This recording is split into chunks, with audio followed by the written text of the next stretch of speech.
You never notice the soft hand that guides your daily choices. Someone can shape your reactions while appearing gentle, helpful, and innocent. If you want true control, recover the space before you react. Innocent control begins with framing. The frame defines what reality seems acceptable. When a frame is set, your mind stops questioning hidden costs inside it.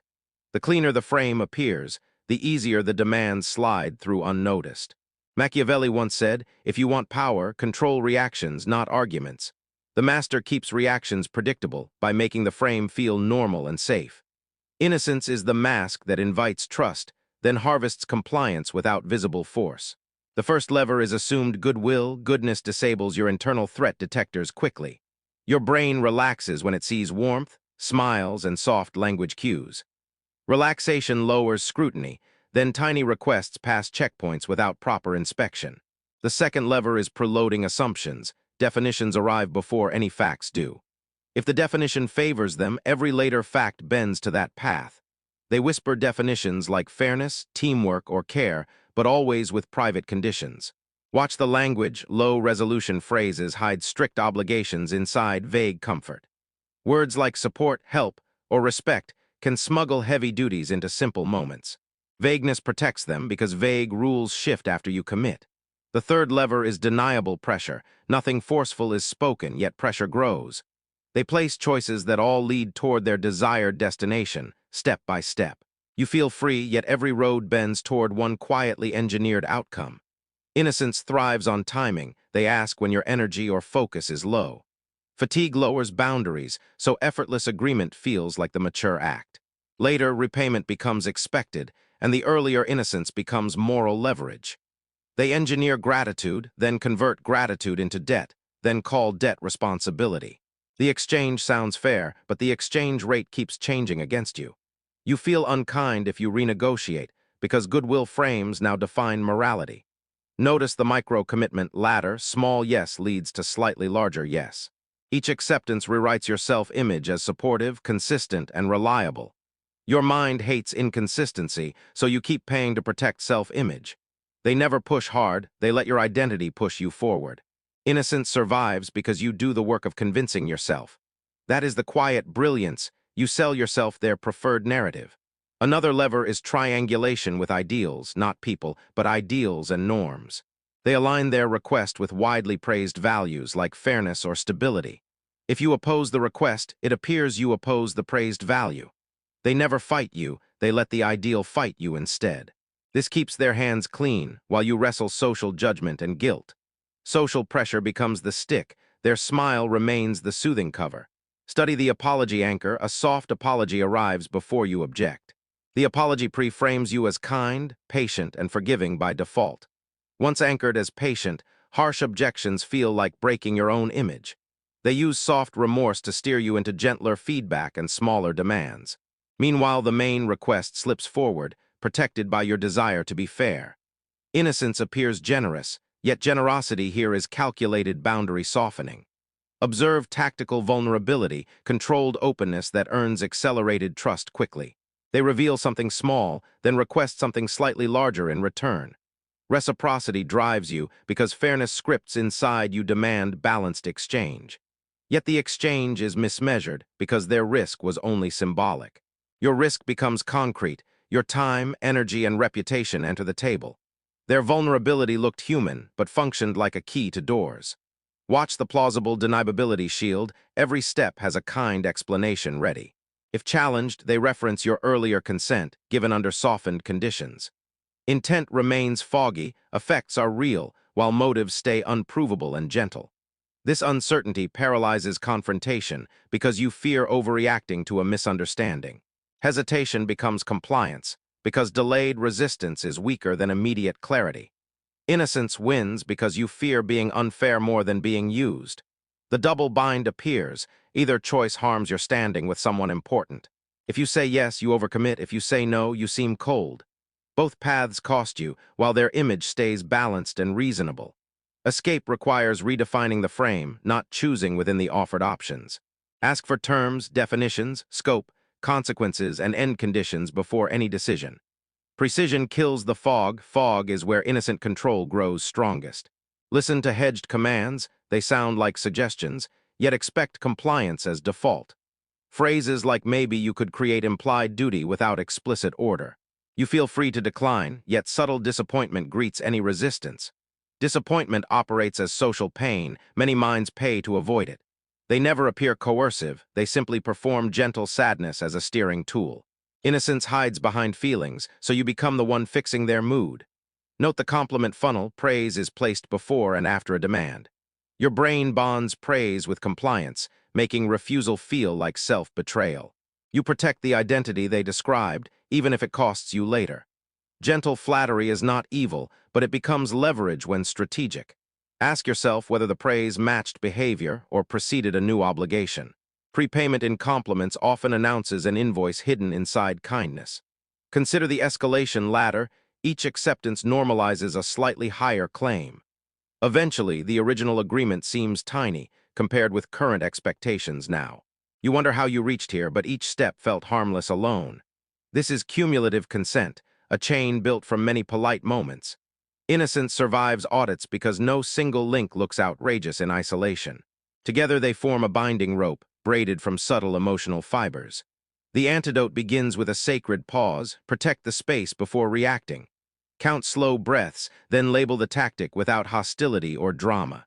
Labeling restores cognition. Cognition weakens automatic scripts triggered by social cues. Name the frame, private definitions, and any vague expectations behind language. Replace vague words with measurable terms, deadlines, and objective responsibilities now. Ambiguity collapses when sunlight of detail lands on every moving part. Shift from defending yourself to requesting structure. Structure keeps everyone honest.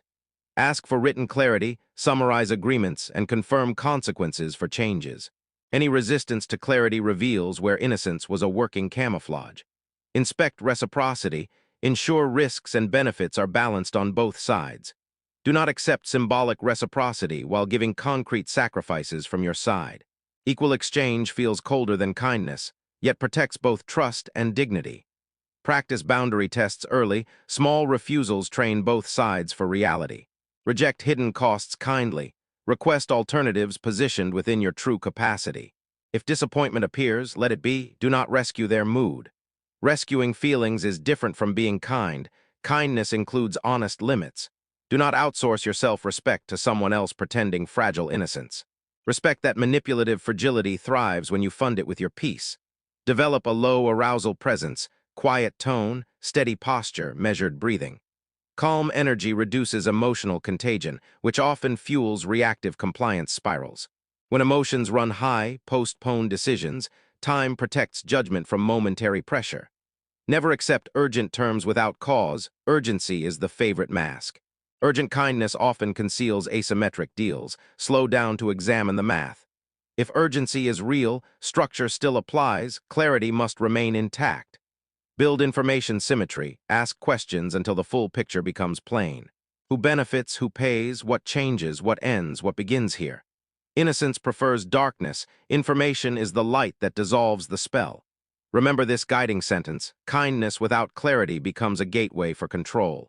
Remember another guide: clarity without kindness becomes needless cruelty and breaks trust. Combine both. Kind clarity makes manipulation unprofitable and cooperation truly sustainable. Finally, rewrite your internal scripts. Approval is pleasant, but never your oxygen. People-pleasing is a silent contract that empties your future choices. Replace that script with principled fairness, including fairness to your own needs. Speak in simple, measurable language and repeat calmly when pushed again. Do not trade peace for silence. Silence is different from genuine harmony. The strongest boundary sounds gentle and remains steady through repeating pressure. You can learn to recognize the mask and withdraw the fuel respectfully. You can require structure while remaining warm, balanced, and honest always. The next lever they use is invisible to most minds. Are you ready to see it? You think control always looks like dominance, but real control hides behind concern. You think guilt means awareness, but guilt is a carefully built mirror. If you want to see the invisible cage, you must question every kindness. The second layer of innocent control is moral inversion. They make obedience look like virtue and boundaries look like selfishness. This happens through moral framing, a subtle twist in emotional language. Machiavelli once said, the most efficient chains are invisible and voluntary. You obey because it feels right, not because it feels forced. The manipulator reshapes morality until your restraint serves their convenience. They often begin with shared ideals, the same language, the same noble goals. Alignment reduces suspicion. Unity makes the mind surrender critical distance. Then slowly, definitions of loyalty or goodness start bending. Loyalty becomes silence, kindness becomes endurance, humility becomes erasure. Each redefinition trades one healthy behavior for a compliant one. You do not feel enslaved, you feel noble while draining yourself. They weaponize emotional consistency, expecting you to be the same every time. If you hesitate once, they highlight your inconsistency as a flaw. This traps your self-image because you want to appear reliable. So you keep performing steadiness, even when it no longer serves truth. Your own values become tools used to maintain their comfort. This is moral hijacking, the theft of virtue for control. Another quiet method is preemptive empathy. They understand you before you speak. The comfort feels deep, but it installs predictive access into your mind. Knowing your emotional patterns allows them to craft moral expectations. They mirror your pain first, then redefine what resolution should look like. Soon you seek their approval for healing, giving them gatekeeping power. You think you found understanding, but you entered guided dependence. They also master selective transparency, revealing only safe parts of truth. Honesty becomes partial, shaped to provoke guilt or sympathy as needed. They confess just enough to earn trust, but keep leverage in reserve. Your empathy fills the blanks, creating a version of them that feels pure. You protect that illusion because admitting the lie hurts your own pride. Innocence here is co-created because your faith completes their disguise. Watch the invisible exchange called emotional taxation. It begins with compassion. They appear fragile, apologetic, or exhausted often enough to anchor your care. You adjust your tone, lower your needs, and overcompensate silently. Slowly, your energy becomes their currency, traded for their temporary calm. They call it understanding, you call it patience. It is actually energy transfer. Emotional taxation makes you responsible for balance you did not disturb. They build a reputation shield, a public image of fairness and humility. This reputation becomes their insurance against any accusation. If you speak, you seem bitter, jealous, or overly sensitive to others. Social perception now enforces silence stronger than any argument could. They manage optics better than truth because optics are measurable currency. Innocence multiplied by witnesses becomes near invincible. They use contrast control, always standing near worse examples. Their flaws look harmless beside louder, crueler personalities around. Comparison softens judgment. You forgive them because you see bigger evils. They position themselves between extremes, appearing balanced, calm, and wise. This curated contrast makes moral superiority look natural. Yet moral authority gained this way often hides quiet manipulation beneath. Notice the self-sacrifice theater. They dramatize exhaustion or overwork often. Martyrdom earns sympathy credits, redeemable later for compliance tokens. If you disagree, you appear ungrateful to their visible sacrifice. Martyr tactics silence boundaries through admiration mixed with guilt. You serve the noble sufferer, not realizing the script is rehearsed. The more noble they appear, the more control they retain unseen. Their timing of remorse is another mastery, always when exposure threatens. Remorse resets emotional memory, wiping records of accumulated pressure. Humans forgive relief faster than they remember patterns of harm. A single sincere apology overwrites months of subtle coercion. They rely on your desire for closure, which erases your need for analysis. Thus, repentance becomes maintenance, not transformation. Another pattern is borrowed authority, citing experts, morals, or divine logic. They hide behind grand systems so you debate symbols, not their behavior. Any challenge appears as rebellion against wisdom, not against control. You defend yourself against invisible institutions instead of one person. This indirection keeps confrontation abstract and endless. They remain untouched, shielded by doctrines of goodness. Observe how they use proportionality, always keeping harm below visible threshold. Too mild for outrage, too consistent for denial, perfectly engineered ambiguity. Each act alone seems forgivable, but together they corrode autonomy. Innocence remains plausible because the damage is cumulative, not dramatic. The slow pace of corrosion hides the total cost from your awareness. You only notice emptiness long after consent was normalized. The real defense starts with pattern recognition, not reaction. Patterns are immune to excuses. They reveal intent hidden behind events. When you sense moral twisting, stop translating guilt into obligation. Ask one question: who benefits emotionally or materially from this guilt? If the answer is not mutual, you are witnessing a control loop. Awareness breaks the spell faster than confrontation ever can. Retrain your moral compass from external approval to internal alignment. You owe explanation only to principles, not manipulative interpretations of them. Truth without kindness is cruelty, but kindness without truth is deception. Maintain both, even when others choose imbalance for advantage. Control thrives on extremes, balance ends manipulation instantly. Speak calm truth, and their entire strategy begins to collapse. Withdraw emotional credit gradually, not through rage but through precision. Be specific, be calm, request measurable fairness and factual dialogue. Watch how innocence reacts when measured boundaries appear. True innocence adapts, false innocence resists structure with emotional theatrics. The difference reveals motive faster than any debate ever could. Clarity makes manipulation visible, and visibility ends its power. You have seen how morality turns into invisible chains, but what if their next weapon is not emotion but perception itself? What happens when they control what you think is real? Are you ready to see it? You think perception is truth, but perception is the first battlefield. You think memory protects you, but memory is rewritten by suggestion. If you want freedom, you must learn how manipulators bend reality itself. The third layer of innocent control is perception engineering. Machiavelli once said, "People see what you show, not what you are." The manipulator understands this law and makes your vision his strongest weapon. He never argues facts, he edits context until facts lose meaning. Once context bends, judgment collapses silently and belief becomes obedience. You trust your senses, yet they were curated before you noticed. The first method is selective lighting, showing truth only from one angle. They present part of reality, bright enough to blind you from missing parts. When contrast is shaped carefully, truth begins to wear costumes. You believe because light feels honest, forgetting how shadows define balance. Innocent controllers always use partial light to exaggerate virtue and hide intent. You admire what you see, not realizing you were guided to see it. Next is narrative looping, repetition of gentle versions of one story. Repetition dulls doubt. Familiarity becomes evidence inside your mind. If you hear something enough, you stop checking the source of it. They repeat values, reasons, or their moral struggles in different words daily. This constant soft echo creates emotional rhythm that feels like authenticity. Familiarity becomes truth, because truth fatigue blinds verification. Another silent technique is the contrast illusion, where your focus is redirected. They present you two opposing examples, both extremes designed to trap your choice. Whatever you choose still aligns with their deeper frame. They praise your independence while steering your limits through curated extremes. The illusion of balance conceals their invisible hand behind both ends. This makes control feel like freedom and freedom feel like chaos. The innocence mask strengthens with testimonial mirroring. They reflect back your language, your tone, your patterns of empathy. The more they resemble you, the more credible they appear.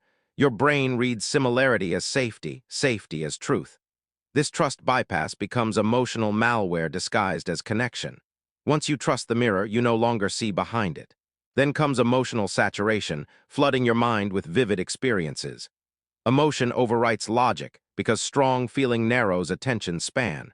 They insert kindness, guilt, and urgency together in one sequence. Your brain struggles to evaluate truth while managing that storm. They rely on this overload to slip biased meaning inside your reactions. You defend them not because they are right, but because you feel full. Notice the method of pre-framing events before they occur. They tell you how to interpret something before it happens. Now your brain seeks confirmation, not discovery, when the event arrives. It feels like you reached your own conclusion, but your lens was rented. Pre-framing turns experience into prophecy fulfillment, predictable and controllable.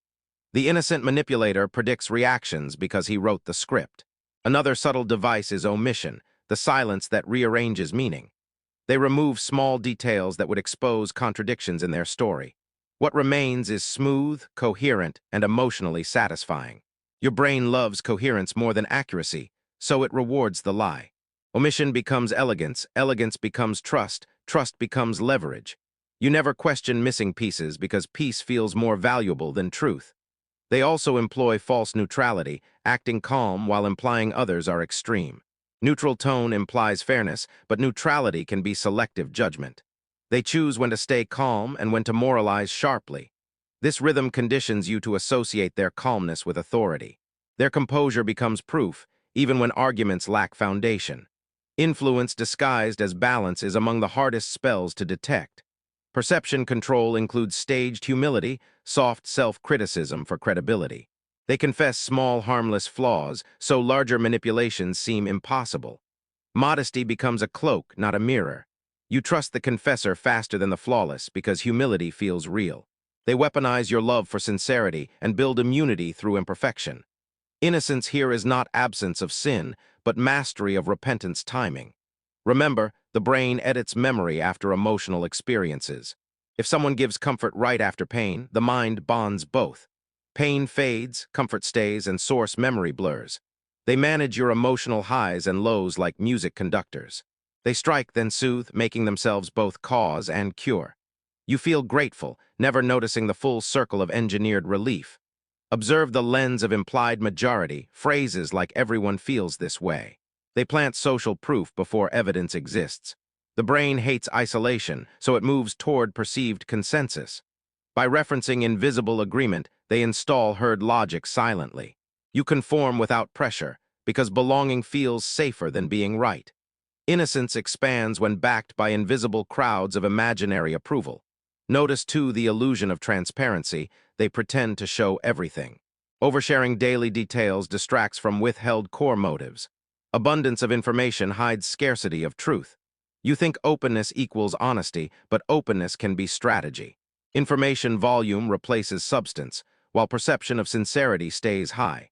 Innocent manipulators know data overload hides pattern detection perfectly. The escape begins with awareness of framing, not facts. Ask what is being emphasized, what is being omitted, who defines relevance.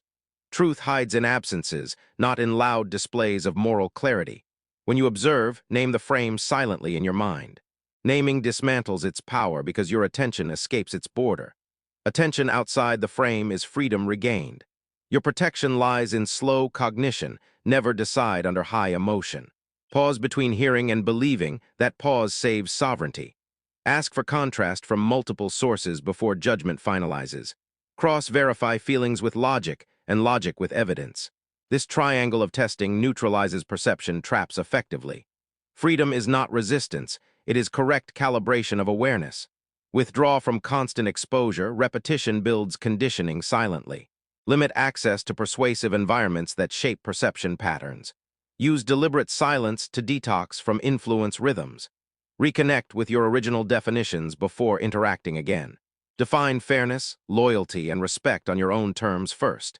Independent definitions make manipulation inefficient and unrewarding. Every perception battle ends the same way. Truth hides behind comfort. The manipulator offers comfort faster than facts, and you choose relief. To stay free, delay comfort until truth is verified. This delay feels cold, but it rebuilds internal control and balance. Innocence as a mask loses color under steady analytical light. Clarity dissolves illusion the way daylight kills shadow. You have seen how they bend what you see and feel as reality. But what if they no longer need to influence your mind directly? What if they can make others control you for them? Are you ready to see that? You think control means pressure, but true control needs no direct force. You think manipulation requires confrontation, but perfect manipulation delegates it. If you want to see mastery, watch how others are turned into silent extensions. The fourth layer of innocent control is proxy influence. Machiavelli once said, "It is better to command minds than men." The manipulator learns this art by shaping people into loyal instruments. He makes others believe they act freely while they repeat his design. Each ally becomes a mirror reflecting his will through borrowed voices. This is control through multiplication, invisible, persuasive, and clean. The first method is social seeding, quiet distribution of ideas without ownership.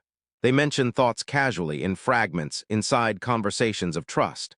Those fragments grow inside others, reappearing later as original opinions. People defend what they think is theirs, even if it was planted. The manipulator never argues again, his seed now argues for him. Innocence remains untouched because persuasion feels like independent insight. Another tool is emotional triangulation. They connect people through selective empathy. They share different versions of the same event with multiple sides. Each side believes they understand truth more deeply than others. Soon they defend him, not for reward, but for moral validation. Conflict between groups conceals his role as the source of tension. He wins loyalty through sympathy and power through divided unity. Observe the helper trap, where they recruit kind people as shields. They praise empathy publicly, then use it to deliver pressure privately. Helpers enforce his comfort, thinking they maintain peace. Innocence spreads by delegation, as moral people guard the manipulator's image. He avoids dirty work because others clean his environment emotionally. Each helper becomes an unpaid guardian of his flawless appearance. Proxy influence expands through rumor calibration, truth diluted with soft tone. They never lie directly, they adjust implications slightly. An innocent phrase like, "I hope they are doing fine," can distort trust. Subtle worry sounds compassionate but plants suspicion effortlessly. They never accuse, they merely express concern. Concern travels faster than accusation and stains deeper than evidence. The manipulator also uses reflection warfare, pretending neutrality between opposing forces. He positions himself as the calm bridge, earning gratitude from both sides. Then he shapes dialogue boundaries, deciding what topics remain taboo. Control of topics equals control of thought. Both sides start depending on his mediation, losing direct communication. Eventually, his silence becomes the language of power. Next comes reputation laundering, where others proclaim his virtues before he must. These supporters act unprompted because they were emotionally conditioned to admire him. Admiration feels like truth when repeated by multiple voices. Even skeptics hesitate to question someone praised by many kind witnesses. Social validation becomes an invisible crown of righteousness. The manipulator wears it lightly, as if unaware of his sainthood. Watch for energy triangulation, where he fuels two people differently. One receives validation, the other receives challenge. Both think he understands them uniquely, and both fight for his approval. The tension between them keeps focus away from his motives. He becomes the referee of emotional chaos he designed himself. Innocence remains because spectators see harmony efforts, not creation of conflict. Another silent tactic is role projection, assigning people predictable emotional scripts. You are the calm one, you are the unstable one, you are the wise one. Once roles are accepted, behavior conforms automatically to match labels. Role consistency builds a predictable environment under his control. He manages expectations, not actions, so guilt enforces compliance naturally. To rebel, you must break your role, which risks social judgment. Consider the guilt donation pattern, where they confess weakness to recruit sympathy. You comfort them, and in comforting, you inherit their blame. Your empathy becomes a leash, pulling you toward endless reassurance. Each reassurance deepens the contract of emotional caretaking. They never ask directly, yet your heart becomes obligated. Innocence thrives in this exchange because giving feels noble. Proxy control also operates through narrative anchors in social groups. They redefine shared memories, subtly shifting interpretations of past events. Each retelling cements their preferred timeline of cause and effect. Collective memory then polices dissent, calling it misunderstanding. Group loyalty replaces truth, and history becomes their private theater. Innocence remains sacred because memory itself defends it. Notice the fake humility loop, endless self-deprecation hiding command structure. They underplay their role so others volunteer leadership around them. Reverse psychology makes followers initiate obedience. It feels collaborative, but the hierarchy forms exactly as intended. Machiavelli once noted, people obey better when they believe they lead. Humble dominance is still dominance, disguised in the tone of gratitude. Their defensive masterpiece is moral echoing. Whenever confronted, they repeat your principles louder than you. They quote empathy, balance, fairness, or love like sacred armor. Now you cannot challenge them without contradicting your own values. This trap forces silence through shared ethics. Innocence becomes weaponized morality, polite but unyielding. Escape begins with emotional decentralization. Do not let anyone manage your connections. Maintain direct clarity with others. Never rely on intermediaries for truth. If someone often translates others' intentions for you, pause and verify. Indirect communication breeds loyalty traps and hidden distortions. Rebuild pure channels, even if it feels awkward at first. Directness starves manipulation, because secrecy needs filters to survive. Learn to separate compassion from delegation. Help others because you choose, not because guilt schedules you.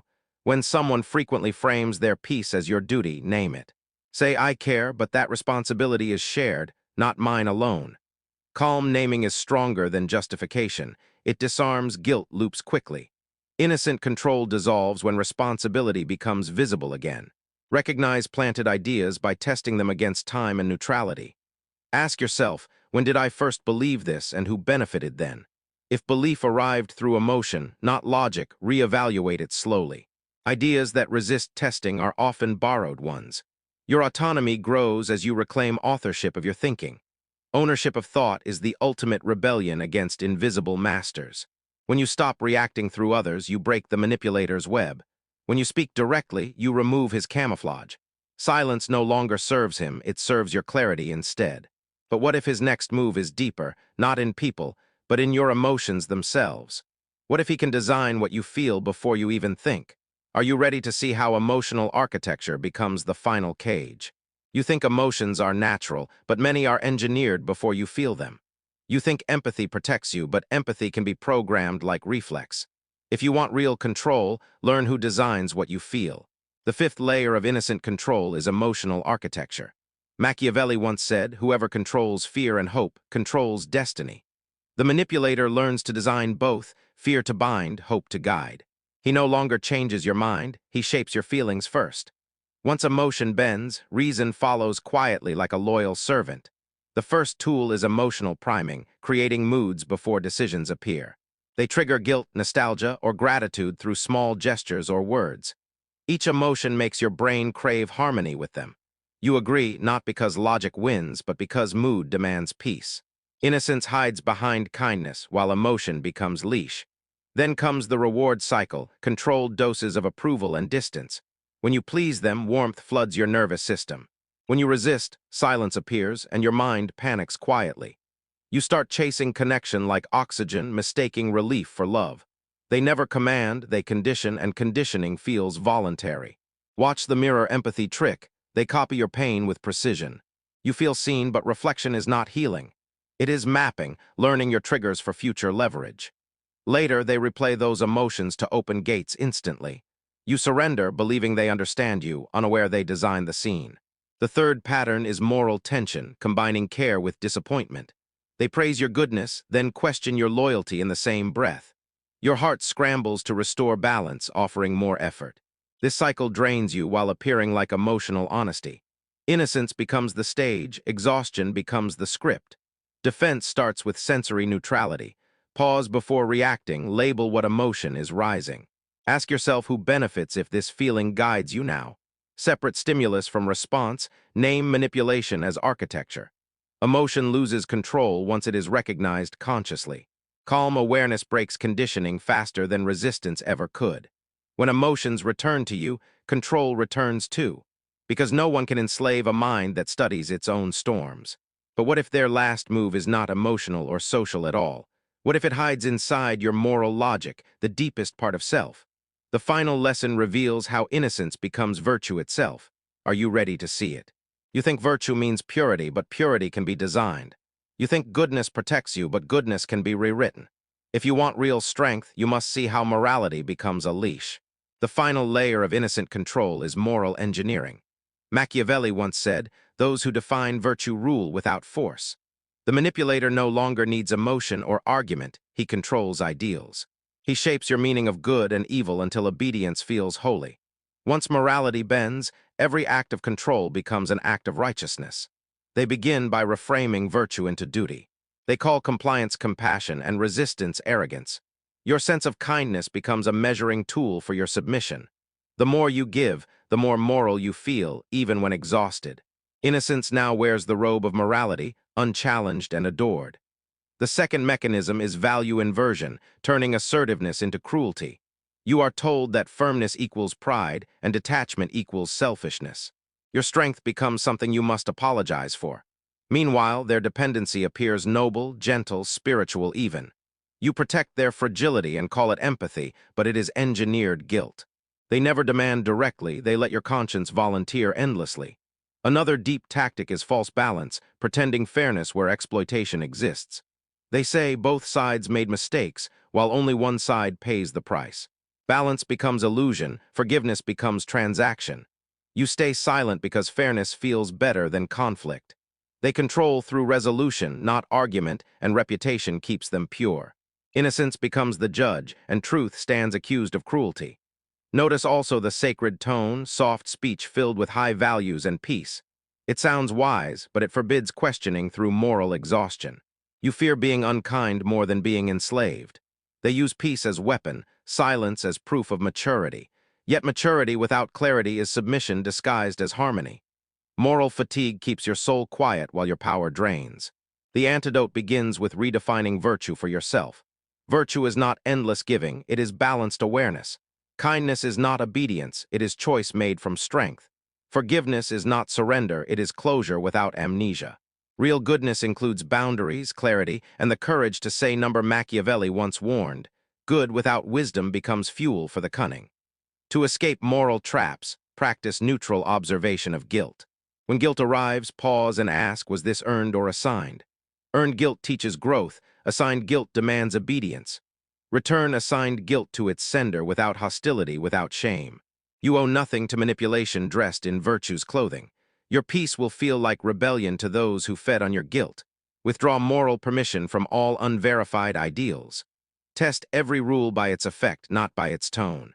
Does it free both sides or enslave one silently?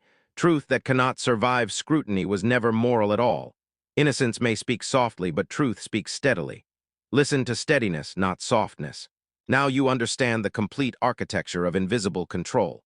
From framing reality, to bending perception, to rewriting emotion and morality. This is how manipulators stay innocent while controlling everyone. Their hands stay clean because they make you carry the dirt for them. Their tone stays calm because they built your guilt as their shield. They never fight you, they simply guide what you call conscience. The liberation begins not by confrontation, but by awareness. See the system without hate, label each mechanism, refuse to participate. Do not teach them, expose them silently by becoming immune. Calm refusal is louder than any rebellion because it ends their profit. Once you stop reacting, their innocence loses audience. Once you stop believing, their morality loses meaning. The final truth is this: no manipulator controls clarity. Clarity is the only space they cannot enter. Protect that space like breath itself, because it is the root of freedom. And when silence no longer hides control, innocence returns to its real form, not as a mask, but as peace born from truth. So ask yourself now, how many of your virtues were trained by others? How many of your good deeds were quiet obligations? And how many of your emotions truly belong to you? If you can answer without guilt, you have already escaped the system. And that quietly is how power returns to the aware.